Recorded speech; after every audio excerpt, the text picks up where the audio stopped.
Izaho moa izany dia Arety ny anarako. Izaho moa hatramin'izay niainako dia notezaina tao anatin'ny fomba kristianina. Katôlika ray aman-dreny, katôlika daholo ny fianakaviana ary saika relijiozy ny ankamaroan'ny fianakavian'i dadako. Dia taloha vitako amin'ny voalohany, vitako confirmation ary mivavaka isalahady.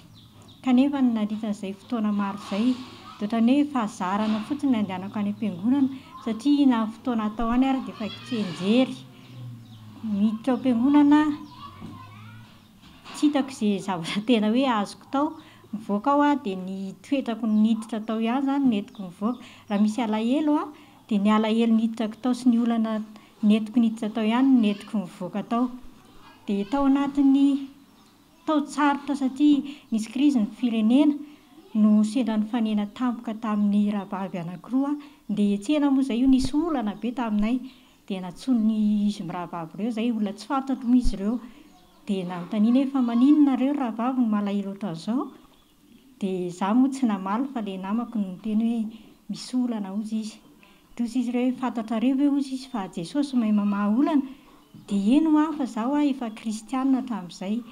Dia ko maninona hozy izy no tsy voavaha ny olana anareo raha kristianina ianao hatramin'izay? Izaho ela be tsy nandeha nivavaka. Dia fa naninona ianao tsy nandeha tany anaty fivavahana hozy izy? Toy izao ohatran'ny tsy efa fahazarana aho sady be loatra ilay adidy izany dia efa mbolana maromaro any tsy niasa dia tsy voalohako ny adidy. Dia raha vao tonga any aho dia takindry zareo an'ilay adidy. Nefa mivalopy ao amiko raha mbola misy 5 tsy voaloha dia mba mihenatra ihany aho maha olombelona dia tsy nandeha nivavaka. Dia nitaritiny aho hoe misy conférence hozy izy fa tongava. Ity conférence tsy mitarika anao hiova finoana izay hozy izy fa tongava fotsiny mba manatrika. Dia nanatrika tany aho ary rehefa tonga tany dia tena nahatohina ahy izany ilay fanazavan'ny zareo. Tena voakasika mihitsy ny foko hoe izany ny fahamarinana, izany no tena fahamarinana. Dia namonjy fivoriam-bavaka foana moa aho ary dia tena tsampako fa nisy fiovana ny fiainako, ny vahany, ny olana.